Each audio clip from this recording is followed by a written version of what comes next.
Boa noite a todos. A hora que o Zé estava falando, eu estava um pouco desfocada, então eu vou perguntar, por favor, tem alguém que está chegando aqui hoje pela primeira vez? Não. Vocês estão aqui, então, já estão acostumados, mas a gente vai repetir que o livro que nós estamos trabalhando nesse ano é o Fonte Viva, e hoje nós vamos na lição de número 98, que Emmanuel nos propõe como couraça da caridade. Como Emmanuel sempre faz nas suas obras, ele vai a uma passagem dos Evangelhos ou a uma das cartas de Paulo, buscar uma referência para nos ajudar na elaboração. Desta vez ele foi na primeira carta aos Tessalonicenses, no capítulo 5, no versículo 8, e Paulo então diz à igreja de Tessalônica: sejamos sóbrios, vestindo-nos da couraça da fé e da caridade. Isso continua, tá? É muito lindo todo o capítulo 5 da primeira carta de Paulo aos Tessalonicenses, vale a pena a gente ir lá ler o capítulo inteiro, mas basicamente Paulo chega em Tessalônica para conversar com eles sobre tudo isso, porque assim como todas as demais igrejas primárias que estavam se formando naquela época, os tessalonicenses também andavam bastante irritados uns com os outros, com muita preocupação de estabelecer aquela igreja seguindo normas, com perfeição, com a esperança, a expectativa de poder agradar ao Mestre Jesus. E aqui já vem uma observação interessante de Paulo, porque o Mestre Jesus se agrada do nosso amor, do amor do nosso coração, daquilo que nós possamos entregar desinteressadamente. Mas como bons seres humanos que nós somos, é muito comum, quando nós tomamos a coordenação de um grupo, seja no nosso ambiente de trabalho, seja na nossa família, seja numa igreja, a gente fala: bom, então vamos ver quais são as regras e vamos tentar seguir todas essas regras direitinho, que é para essa igreja poder dar certo. E a igreja em si, a tradução de igreja a melhor tradução de igreja, a melhor versão é grupo, é coletividade, a coletividade como o corpo de Cristo. Então, não é um templo, não é uma construção, como já vou na igreja no domingo. Pera, eu não vou à igreja no domingo, eu sou parte da igreja do Cristo. Nós somos partes da igreja do Cristo. E Paulo então chega e fala: gente, sejamos mais sóbrios uns com os outros, vamos parar com esse tanto de críticas, com esse tanto de brigas, de encrenca, porque as pessoas não estão todas seguindo as regras que estão sendo impostas. E uma das primeiras coisas que ele fala é que, por imposição, nós não conseguimos seguidores. Quando conseguimos seguidores por imposição, em qualquer instância social, pode ter certeza que é pelo medo, que não é por tocar-lhes o coração, senão por mostrar-lhes a autoridade. E isso é o que Paulo dizia a todas as igrejas primárias, e aqui no caso de Tessalônica também. Era exatamente o que Jesus Cristo não fazia. Durante os 3 anos que nós pudemos presenciar-lhe as obras e a caridade, ele não impunha nada.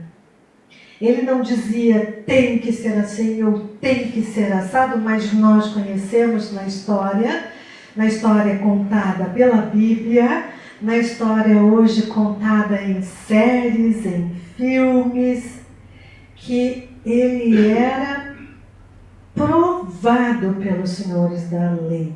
Os senhores da lei, então, se aproximavam de Jesus e checavam. Mas você não vai fazer assim? Mas você não vai fazer assado? É assim que diz a lei. E a lei de Jesus, que Jesus veio nos trazer, é a lei do amor. E então, nesse caso, Paulo diz aos Tessalonicenses, como Jesus tantas vezes disse aos seus discípulos e a todos os que o seguiam, que é: vistam-se com a couraça da caridade. E que termo interessante esse, couraça. O que é uma couraça, gente? Vou fazer uma brincadeira aqui. Tipo, estou com muito frio hoje, não sei quantos graus, acho que uns 14 graus lá fora, não sei. Estou com muito frio, vou me vestir de uma couraça de pele para me proteger. Os guerreiros vestiam-se à época de couraças de metal, de armaduras para se proteger. E Paulo então diz à igreja de Tessalônica: a couraça da caridade é um escudo protetor contra influências negativas e reações impulsivas como indignação, ira e irritação. E Paulo dizia mais nesta lição, nesta passagem que Emmanuel vai decodificando para a gente na lição 89 do Fonte Viva. Dizia: quando você se irrita com alguém, a natural consequência é o afastamento entre você e esse alguém. Não importa quem seja, pode ser seu marido, sua esposa, seu namorado, seu amante, pode ser um amigo, pode ser um colega de trabalho. Quando entra uma irritação no meio da relação, existe um afastamento natural. Até que as coisas se acomodem, não é assim? Eu estou irritado contigo, meu querido. Eu não quero falar com você nesse momento, porque se eu falar vai dar ruim. Não é assim? Então, existe um afastamento, nem que seja temporário. E aí Paulo diz: esse afastamento, ainda que seja temporário, faz com que vocês percam oportunidades divinas de criação e de fazer o bem. Ele também disse aos Tessalonicenses: quando vocês ficam na base da crítica e do julgamento, vocês estão perdendo um tempo valiosíssimo de fazer o bem. Então você está dizendo o quê? Que a gente não pode se irritar nunca? Que a gente não pode criticar nunca? Que a gente não pode ter opinião própria? Pode, desde que seja para o bem. Agora imaginem vocês, aqui deve existir vários pais e mães. Imagine você se irritando todos os dias na sua casa porque você pede para o seu filho deixar essa garrafa de água aqui e ele passa e deixa a garrafa de água aqui. E você faz uma briga com ele. No dia seguinte você vai lá e a garrafa d'água está aqui de novo. E você pega a garrafa d'água e põe aqui.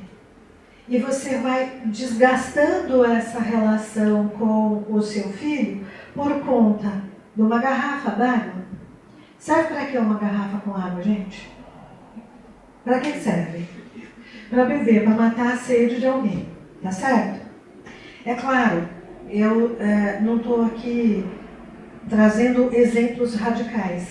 Eu não vou pegar uma garrafa com água e colocar sobre a tampa do vaso sanitário.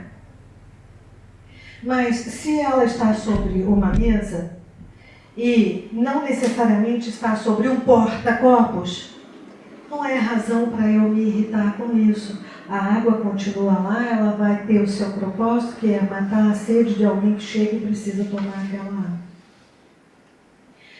Então, a pergunta aqui é: vale a pena nós desgastarmos as relações por coisas tão pequenas que nós, no nosso julgamento, entendemos como certas e erradas?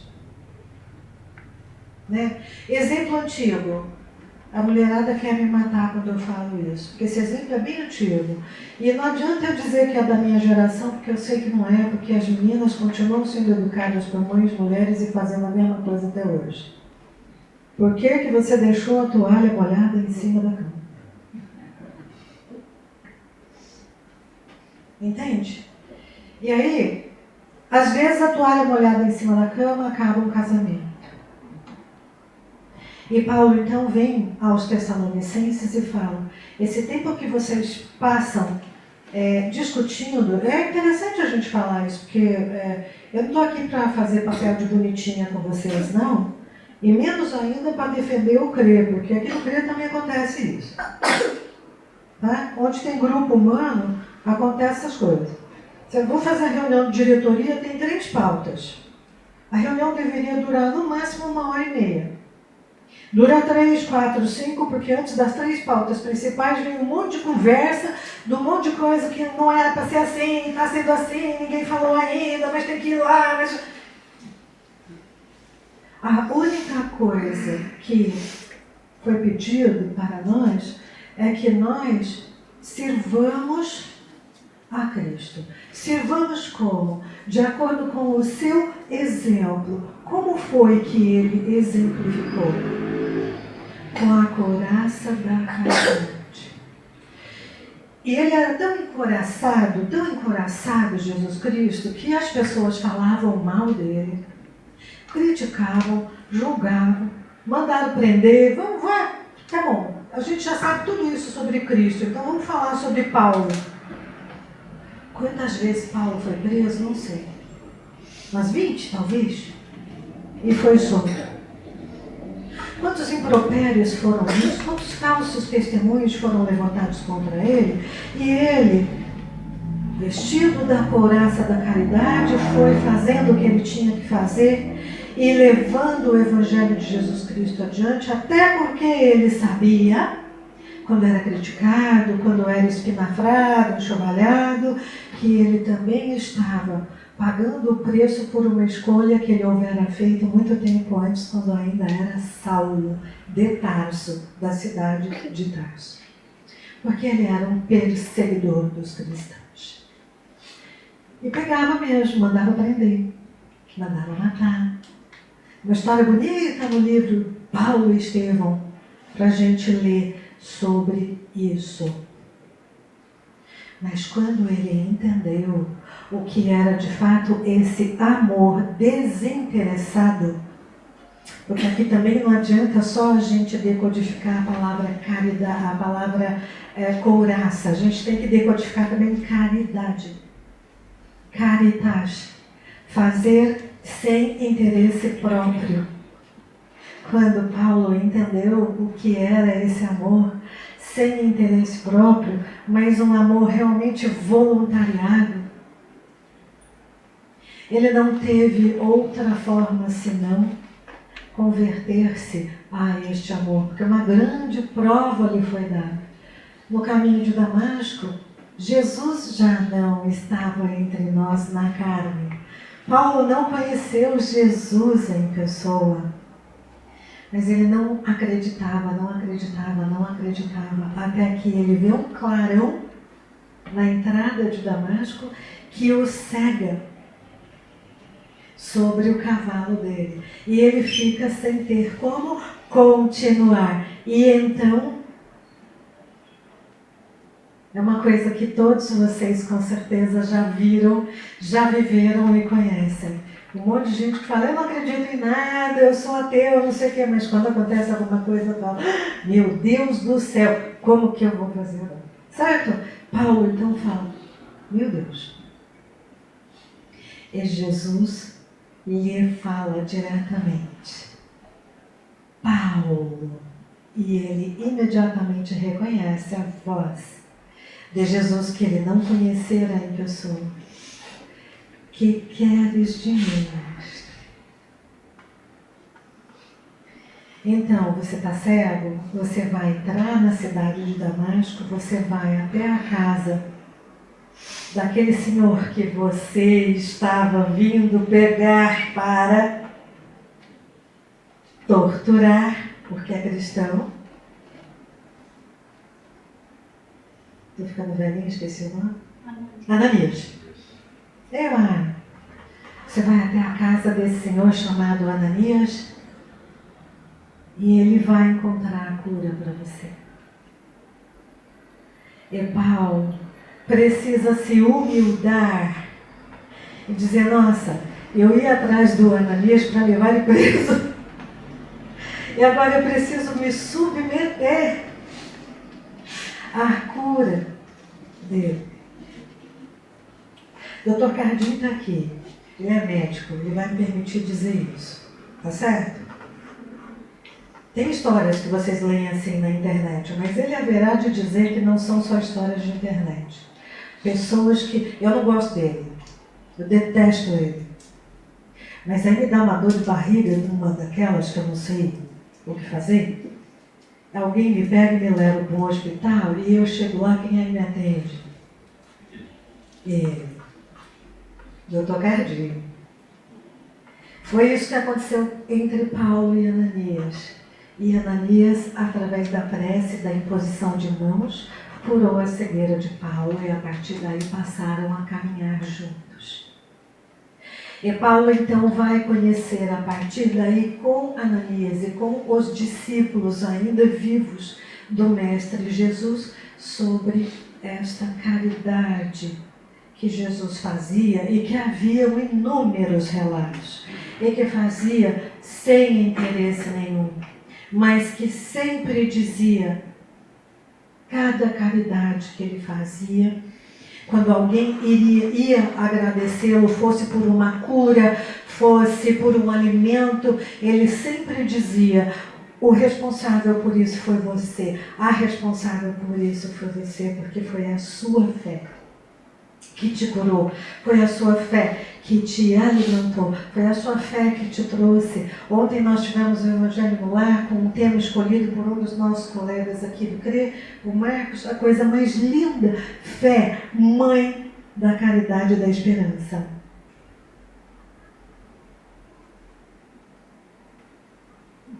Eu só posso ser caridosa, eu só posso me vestir da couraça da caridade se antes eu achar que vale a pena. Eu vou me vestir da couraça da caridade para quê se eu não acredito em nada?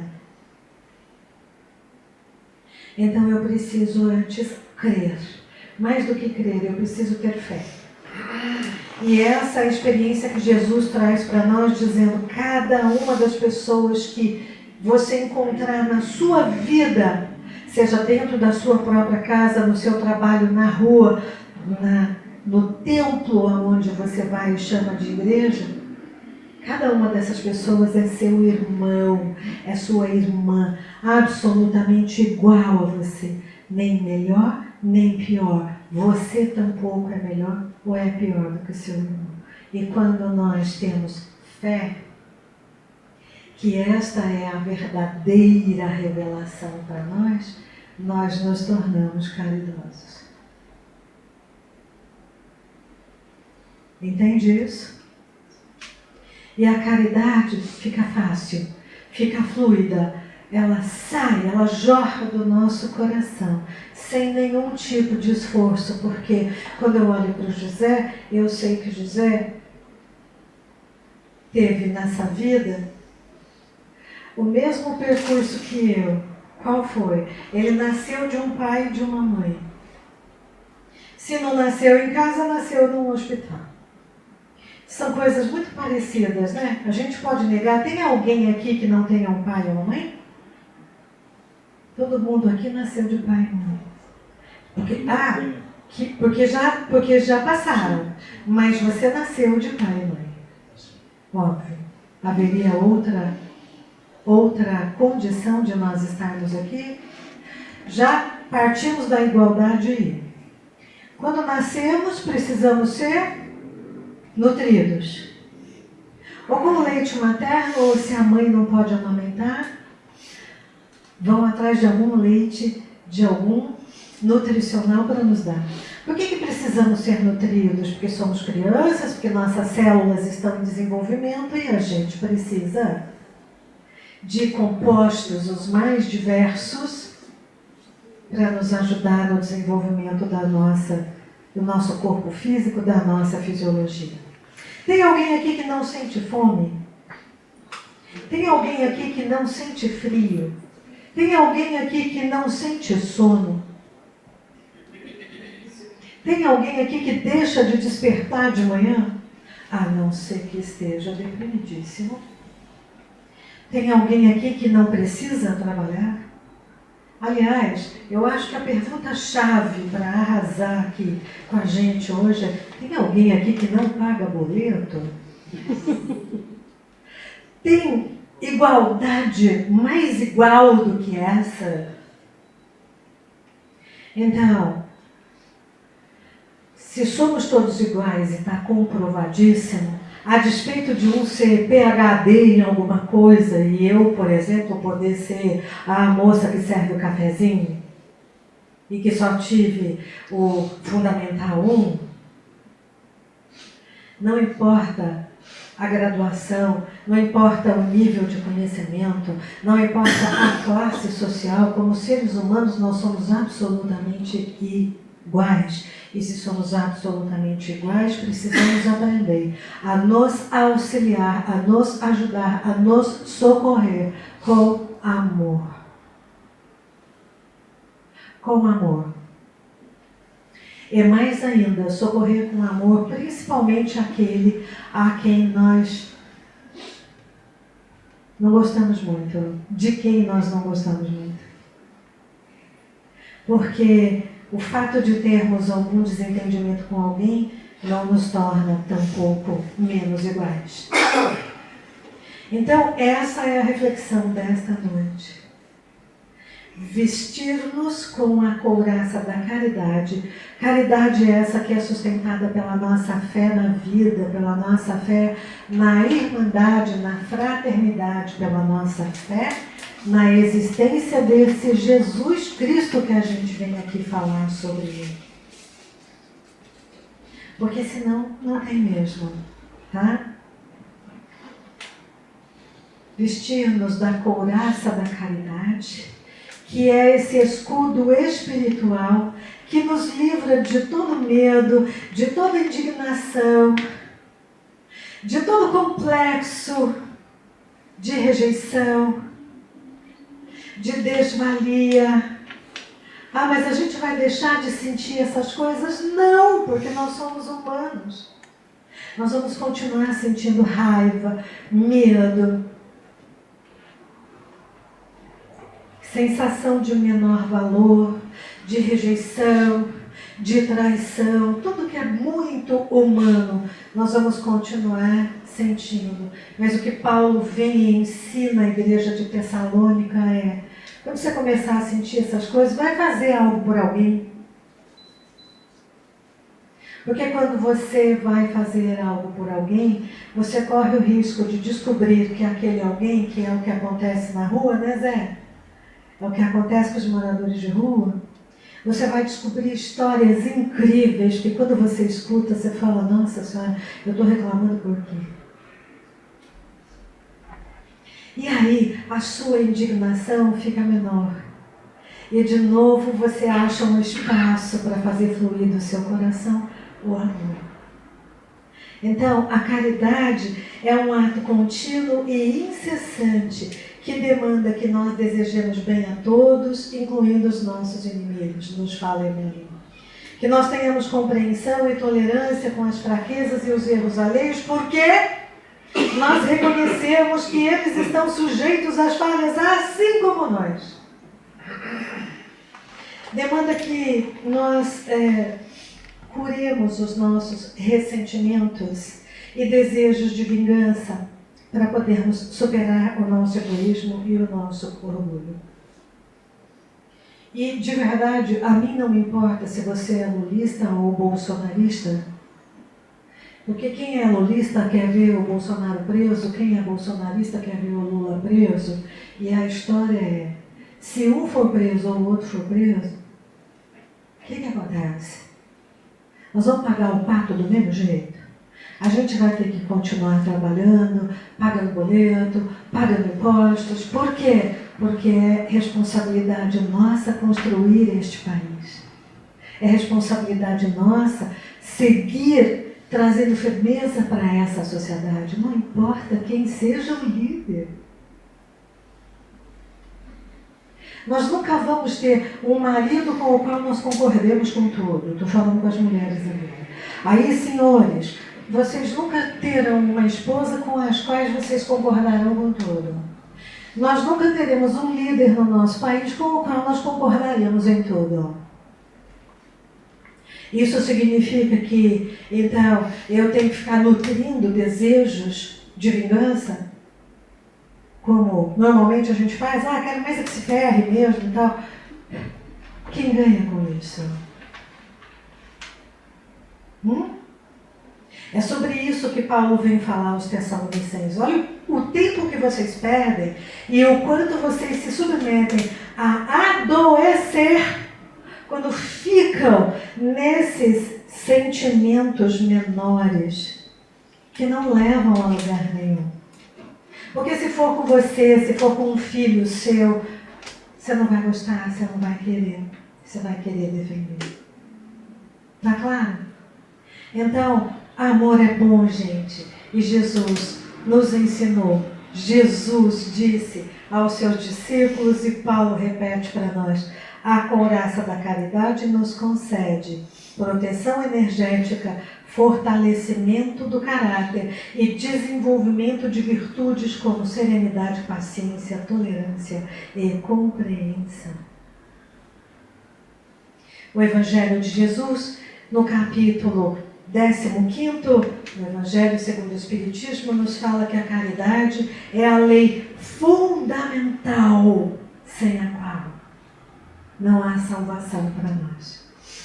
Então, se nós queremos sermos espíritos mais elevados, além de humanos sentimentais, como somos hoje, se nós queremos ser espíritos mais elevados, tratemos de começar urgentemente a seguir os exemplos que foram dados por Jesus, que o colega aqui, Arnaldo, na prece de abertura, leu muito bem. E, Senhor Jesus, que o Senhor nos ensine a prática dessas lições no nosso dia a dia. Porque não é fácil, tá certo? Então, muita oração, muita fé, muita persistência e vamos viver o amor do Cristo e nos revestirmos da couraça da caridade, pedindo a Ele que nos ajude. Que assim seja.